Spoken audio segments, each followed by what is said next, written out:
I want to show you a few more things and just go over what the assignment is.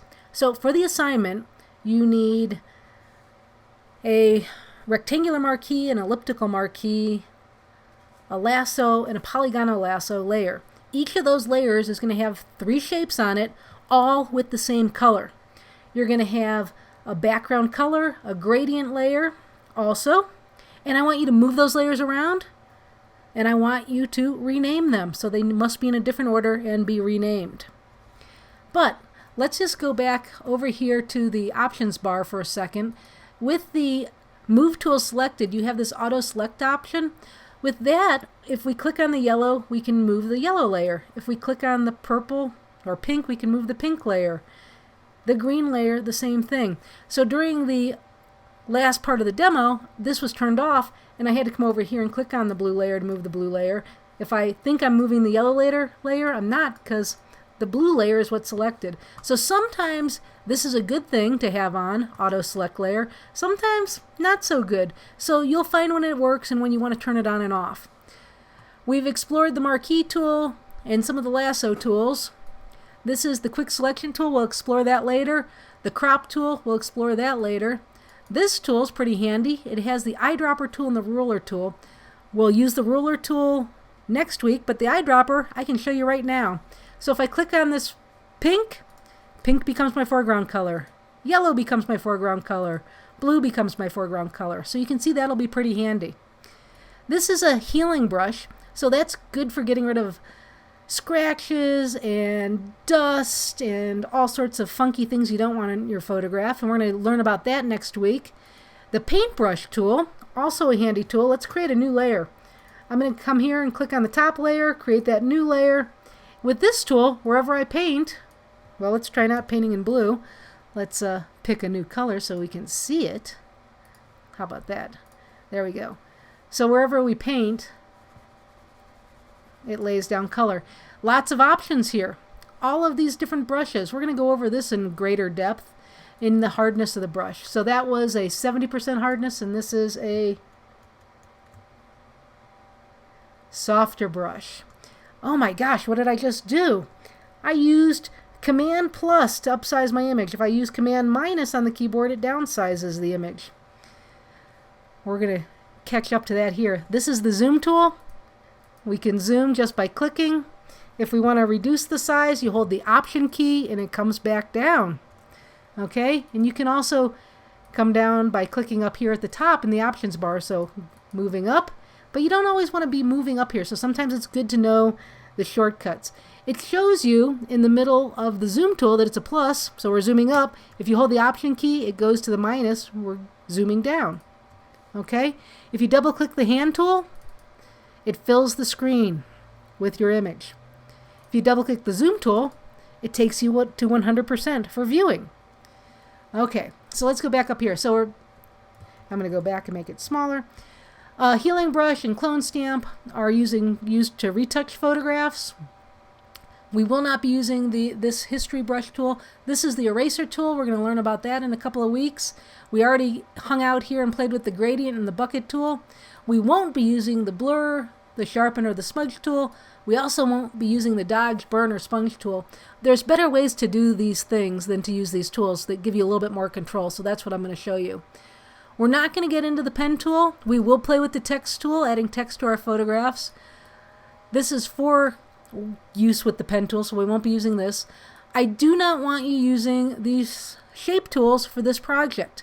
You might have that skill from another class. That's a-okay. You can use it later, but I want you to be using the marquee tools for this project. Hand tool, so if it's larger than the image, we can use the hand tool to move around. And remember, if we're on any tool, if we hit the hand tool or hit the space bar, it turns to the hand tool and it works the same way. So when we had the marquee tool, sometimes it was hard to see on the checkerboard, and we hit the hand tool so we could see it, but it also works for moving things around. Double click on the hand tool, it goes down to 100%, and we already played with the zoom tool. Our foreground and background colors, toggling between the two. Back to the defaults of black and white, you click here, or you can hit D on your keyboard to get you back to default. We're going to ignore these for right now. Up here, if you had more than one canvas open or more than one photograph, they'd all be lined up here. Right now it's telling us new canvas cover.psd. It should just say new canvas, but I did something while in between these last two videos, made a cover sheet for the videos. Go back to that move tool. Lots of options. We'll play with those in digital photographic imaging too. Over here, we can change colors just like in the color picker. Notice that our foreground color changes as I click over here. Swatches. I can click on any of these swatches and my foreground color is going to change. Properties and adjustments. These have a relationship. We're going to start to play with those in 2 weeks. So those are pretty handy. You guys, we already played with the layers. We moved things around. We renamed them. We created new layers. If we hit channels, this is the RGB layer. Remember we talked about that at the very beginning of this lesson? The red, green, and blue. So we have the blue channel, the green channel, and the red channel. Okay? When all three of them are on, you have your full RGB image. We're not going to play with paths because that relates to tools. If you want to get rid of it, just drag it over here and hit the little X. It goes away. Up in the menu, if we go to Window, there are all these different options here. One of the ones we're going to definitely play with is the Info panel. And it just popped up over here. So it can hide in here for us. Okay? And what the Info panel does is it tells us exactly what this color is. Well, let's go with the blue. The blue is 9 red, 42 green, and 245 blue. Handy to know when you're trying to make exact colors. And it's also good for color correcting. That's why we'll be using it later. This little flyout is that history. Remember when we were doing preferences and I said give yourself 200 steps of back in history? So every time I go back, it's taking me further and further back to things that we were doing, all the way back to the beginning. Wow, we didn't do more than 200 steps. We do not need to throw them out. We just need to click backwards. The minute I do a new action, like this new layer, let's go back here so you can see it. That was that new layer I created for the brush tool. And we'll do it again. As soon as, check out all these layers. As soon as I do this, that's the new start point. Okay, if I do that again, well, let's do a different one, I guess. Let's do this.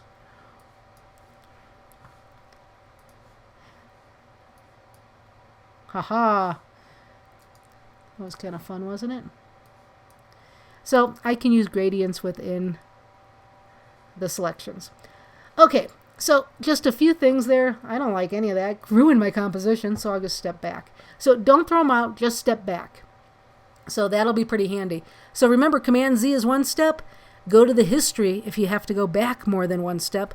And guess what, you guys? I tell you these things 2, 3, 4, 5 times throughout this semester. So you're not going to hear it just once. You're going to hear it over and over again when it's appropriate. So that's the first assignment. I hope you guys had fun. Be sure to turn it in through Canvas.